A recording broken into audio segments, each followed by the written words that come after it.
So, as you may already know, there is a huge crisis happening at the border of the United States, and I think that Joe Biden just does not care. He either does not care or he purposely wants to act incompetent. Whatever one he wants to choose, it's still a really bad thing for him in 10 months from now, which is in November, which coincidentally is the election of the United States. Now, what they're trying to do right now is the mainstream media is not covering this information. And the mainstream media is not covering this information for many reasons.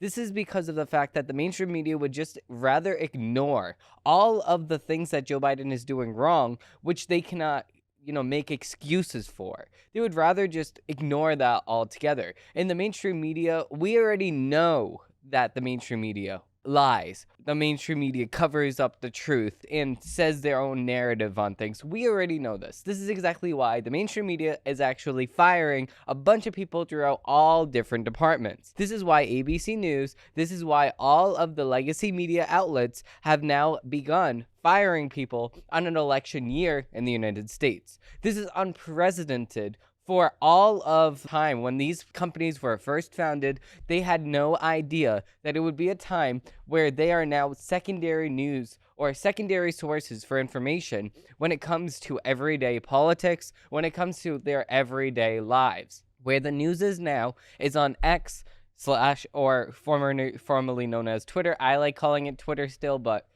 X is, I like to be respectful of the name that Elon Musk chose, but X is where things are happening in real time. So the mainstream media has no grip hold over the narrative that they would rather spin rather than just telling you the facts and letting you make your own decisions about what you want to support. That's disgusting. We already know that this is a thing. This is the case, and it has been for the last, 6 years or so? The last 8 years? Ever since 2016, it got really expedited. The process at which they wanted to cover up the narrative and form their own narrative has been expedited ever since President Trump has entered office, and that was in 2016. Now, moving right from that, this goes hand in hand. They would rather form their own narrative, and when they can't, they just choose to ignore the facts. They ignore the story. This is exactly what's happening now. So, what we saw at the border, and we talked about this a little bit on Friday, that we have record numbers of people coming through the border. If you look at these pictures, and we will be coming out with a Don't Trust What You See episode on this over on Ridgio Studios, so if you do want to subscribe to my secondary channel for this for the company that I have, Ridgio Studios, it's going to be linked down below, or you can just search Ridgio Studios here on YouTube.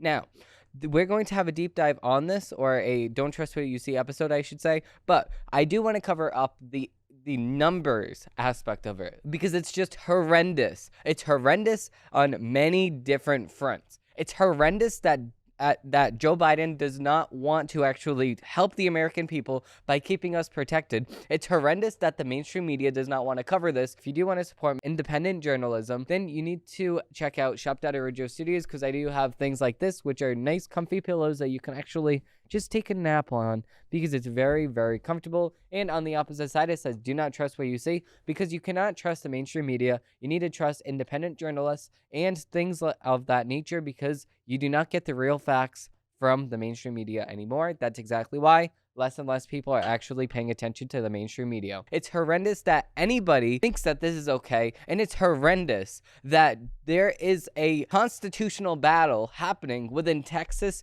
versus the whole entire United States, because Joe Biden does not want to do his job and protect and serve the people of America. It's disgusting, it's despicable, and it's laughable. Okay, so we laugh so we don't cry. These are the numbers. Federal agents recorded 302,034 illegal alien encounters last month alone.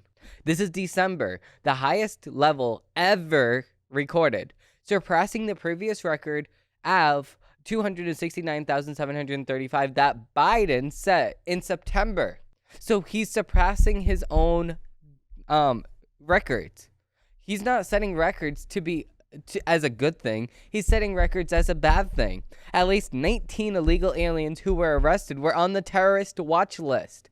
In 1 month, 19 terrorists were arrested trying to come over the open border that we have in America. Never mind all of the people that already escaped. Never mind all of the people that we couldn't catch in time. What's happening with those people? They're just throughout America. They're just throughout America. And we saw one report of a person saying that we will know his name. We don't know him now, but we will know his name soon. That's a threat. So, the Biden administration waited until late on Friday evening to release the information to the public, a clear indicator that they were trying to blur the news.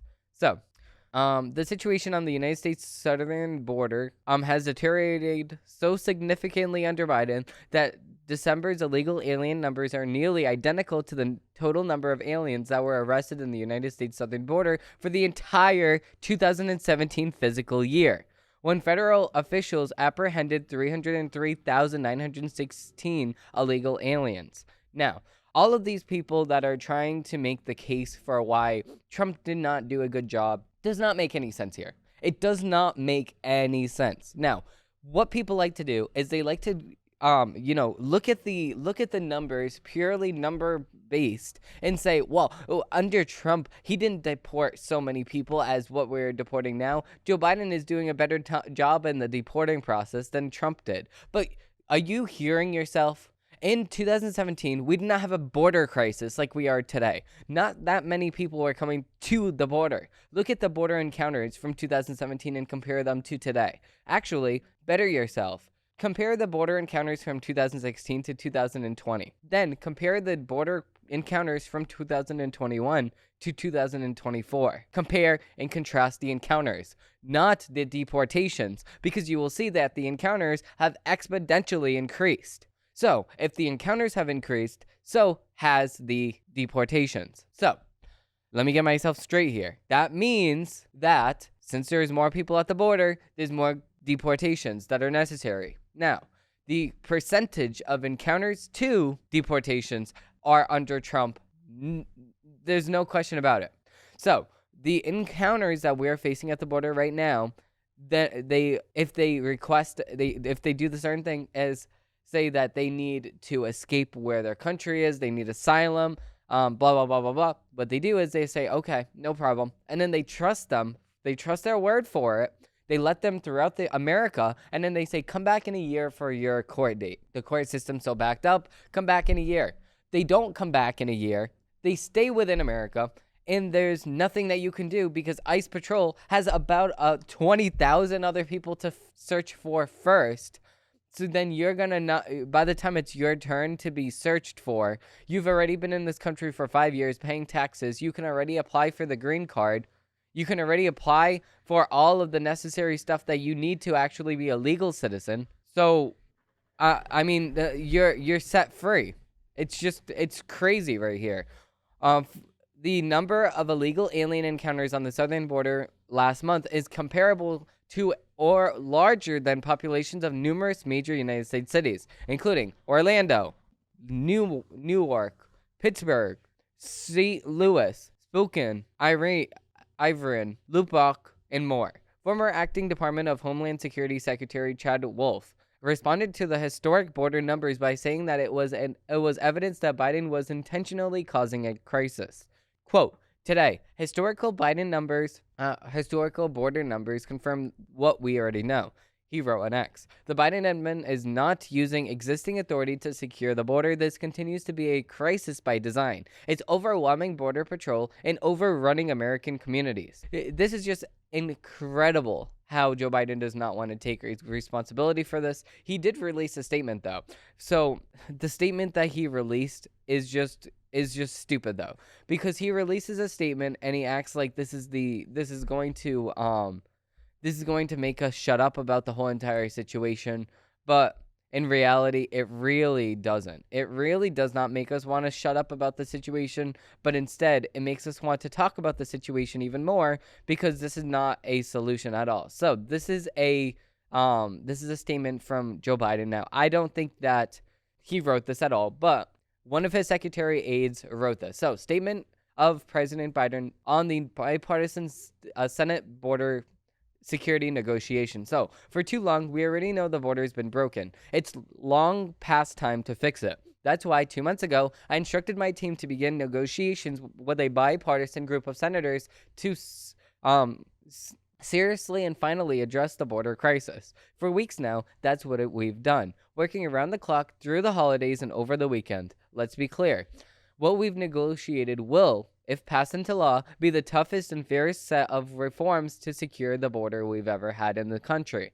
It would give me, as president, new emergency authority to shut down the border when it comes overwhelmed. And if given the authority, I would use it the day I sign the bill into law. Further, Congress needs to finally provide funding I requested in October to secure the border. This includes an additional 1,300 Border Patrol agents, 375 immigration judges, 1,600 asylum officers, and over 100 cutting-edge inspection machines to help detect and stop fentanyl at our southern border. Securing the border through these negotiations. Securing the border through these negotiations is a win for America. For everyone who is demanding tougher border patrol, this is the way to do it. If you're serious about the border crisis, pass a bipartisan bill and I will sign it. Now, this is complete bullshit. Everybody knows this is complete bullshit for many reasons, and I broke this down on Twitter. If you do want to follow me on Twitter, it's actually Arujo Demetrius. That is my username on Twitter. But for now, we will be covering this letter. So let's break it down right here. So this is not the way you actually fix the border. You need to do different things. Now, you can do this today. Sign executive orders to actually fix the problem at the border. Now, I'm not going to just talk about the problems at the border and say, oh, no, I have solutions. So you need to, number one, remain in Mexico. You need to enable remain in Mexico again. This has helped in 2016, 2017, 2018, 2019, and 2020 under Donald Trump. Enable remain in Mexico. Now, number two, you need to make sure that people wait until their court date. Hold the people until their court date. Not release them into America and then tell them to come back for their court date. No, that's not how this works. You need to, 3, finish the wall. There's little segments in Arizona that is on protected land, quote unquote, because it belongs to Native American land. So what they do is they give these parts of land to the so-called Native Americans, and then they say, okay, so what we're going to be doing is we're going to be giving you this land. It's tax-free. It's okay. It's its own country, I guess. I don't know how they say that this is going to work, but whatever. They say, this is your own land. You don't need to pay taxes, and we're still going to provide you all of the protection, through our military and all that. That's stupid. Whatever. We already did that, but there's land that is protected that America cannot touch, so they can't build the wall on there. So what the people in Mexico do is the drug cartels, what they do is they drop off people right at these border entry points, which they call it, and then they say, okay, here you go, and then they drop off all of these people right there. They come right through the border of the United States, and then they're free. There's no border patrol there either. So if Joe Biden was to say, I will increase border patrol, but I'm also going to do these 3 things, then there would be no problem here, because that is actually going to fix the problem. But he didn't do any of these 3 things, and instead he wants to hire more people, which you can hire all of the people that you can. It's just like trying to fill a bucket of water, and there's 3 big giant holes at the bottom of the bucket. It does not matter how much water you put into the bucket. It's always going to be, not full because it's leaking out of the bottom. The border is only as strong as the weakest link, and the weakest link is the wall, is the policies that we have around it. So we can arrest people all we want. We can hire 1,000. We can hire 1 million police officers to stand guard of the border and then arrest them. But then, if we have the policy that when we arrest them and they claim asylum, we just release them into America. So what does that help? It doesn't help anything. They were just released into America anyway. So we're wasting a bunch of resources just to release them into America again. And then, on top of that, if we arrest them and then put them back in Mexico, they'll come right through the border again, and then they'll try it again. So what's the problem here? The problem is that it's not going to work. That's the problem here. So that leads us to our next article from the Federalist, I should say, and that is House Republicans reveal Mayorkas impeachment articles amid worst border numbers in history. So, my Secretary Mayorkas is actually the Secretary of the Department of Homeland Security, and he's actually being prosecuted because of the fact that he is complacent in the ability for Joe Biden to actually continue the ignoring of the border, the lying about the numbers, him not doing anything about the border. Also, the Homeland Security is supposed to be helping us, America.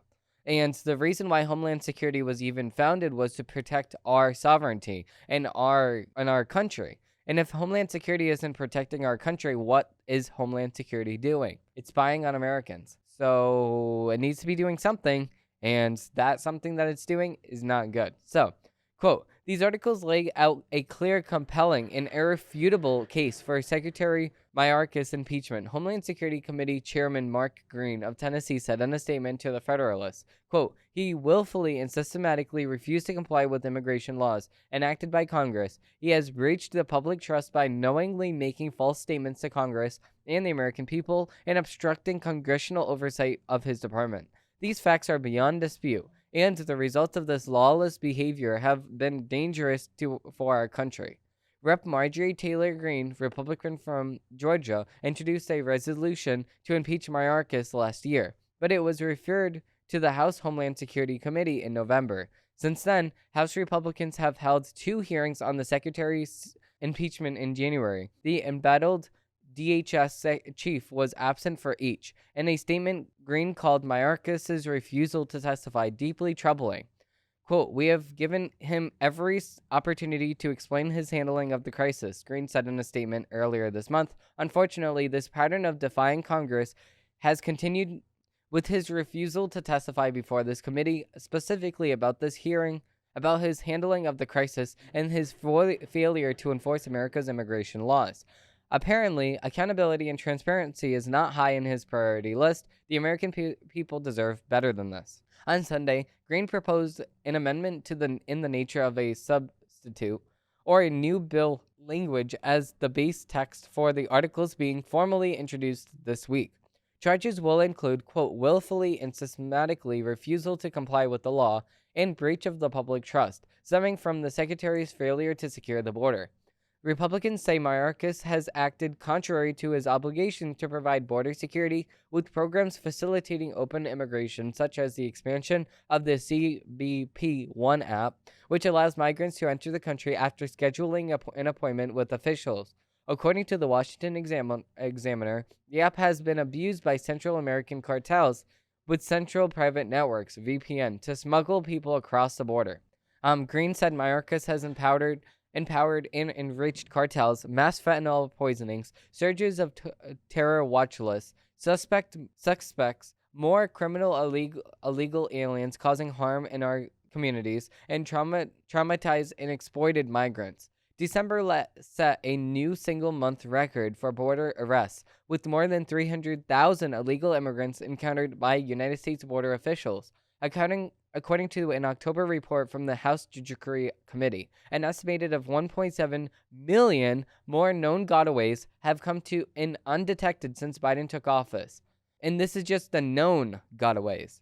Bringing the estimated number of illegal entries under this Democrat administration to roughly 10 million or more. At the House Homeland Security Committee's second and final impeachment hearing for Mayorkas last week, Republicans featured victims of the fentanyl crisis. Fentanyl seizures by federal border enforcement are up 860% since 2019, according to ABC News. In my humble opinion, Mr. Mayorkas' border policy is particularly responsible for my daughter's death, said Josephine Dunn, whose daughter died from fentanyl poisoning.